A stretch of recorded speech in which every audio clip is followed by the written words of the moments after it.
Hello everybody, you are listening to Feed Your Mind. Today we will discuss the height of the dome firmament explained in detail. And so our research begins with the Van Allen radiation belt. The Van Allen radiation belt is said to be a band of deadly radioactivity from the sun that surrounds the Earth. And it's the main reason why the moon landings never happened, because there's no way that astronauts were able to make it through these Van Allen radiation belts without getting cooked like a microwave. And so this Van Allen radiation belt is said to begin at 620 miles up and extends all the way to 3,700 miles up. And then there's a coincidence with the 620 miles up, because that's actually the height of the ionosphere as well.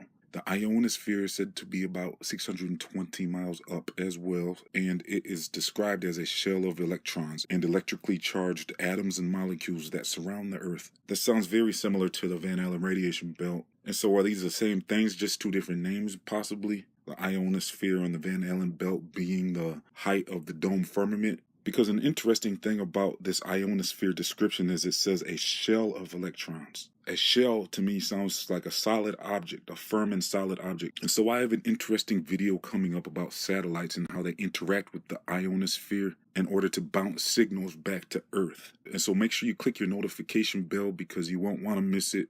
I will be giving a sneak peek out to my patrons pretty soon with the title and artwork. And you can join my Patreon for as little as $1. The link is in the description box. And I've also covered this ionosphere in my video about Operation Fishbowl. And that video is already up, so you can check that out as well. Because the thing is, the scientists are literally saying that they're bouncing signals off of the sky. Now, their excuse is saying it's a shell of electrically charged particles, but this seems to be their excuse and their only way to describe what they are witnessing. Because if you think about it with common sense, the air is supposed to be thinner the farther you go up. And so how are they possibly bouncing signals off of the sky?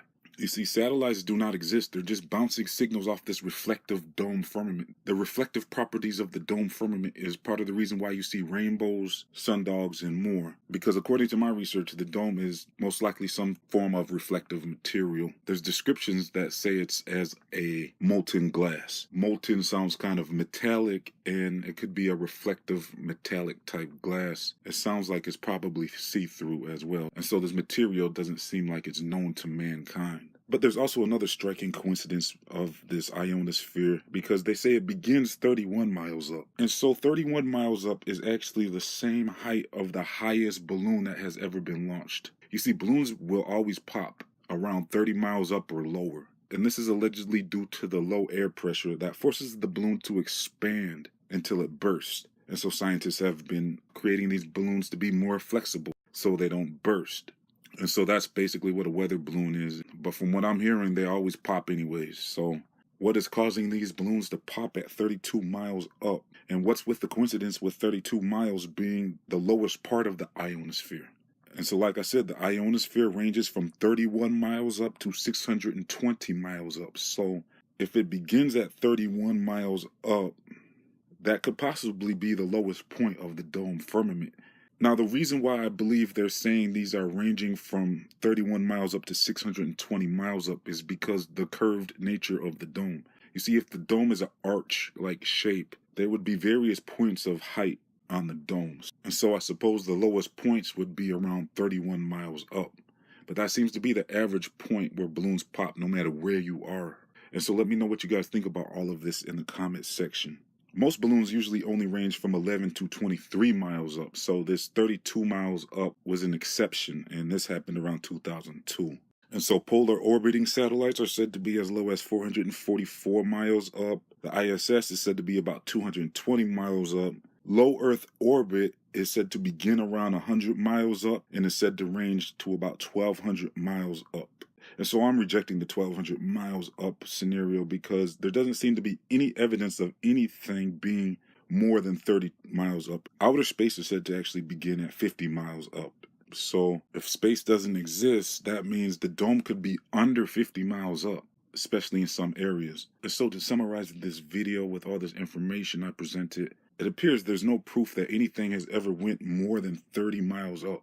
32.9 miles precisely seems to be the record of anything that has ever launched. And so that's basically 33 miles up. And so what do you all think? Do you think the dome is 32 miles up, or is it just in some places 32 miles up? Or are you going to go for the 620 miles up hypothesis, where the Van Allen belt begins and the ionosphere ends? Or I suppose it could be somewhere in between as well.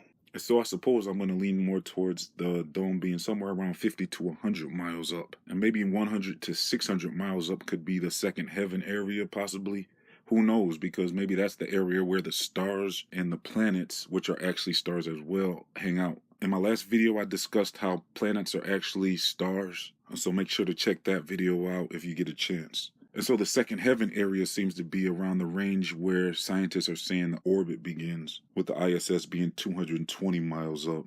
So I'll also be covering the ISS in a later video as well. I'll basically be redoing my video about the ISS with commentary this time. It's about time for an update on that video because I had to remove the audio from that video due to some copyright issues. So I plan on redoing the ISS Seen from Earth video. And so click your notification bells and stay tuned for that. And then I really want to know what you all think about this information presented in this video. It doesn't seem like anything is permitted more than around 35 miles up, but that doesn't necessarily mean the dome begins there. If there's that second heaven area, the dome could actually extend up to about 620 miles up, and that could be the actual solid dome firmament. And so either way, this kind of puts into perspective the height of the dome firmament as far as I can investigate at the moment. With the research that is available and putting two and two together, there seems to be pretty much a range from as low as around 30 miles up to as high as 620 miles up. Let me know what you think in the comments section. Once again, join my Patreon page for as little as $1 for exclusive information about unreleased videos on the way. Pick up a Flat Earth t-shirt or a coffee mug from the Feed Your Mind store.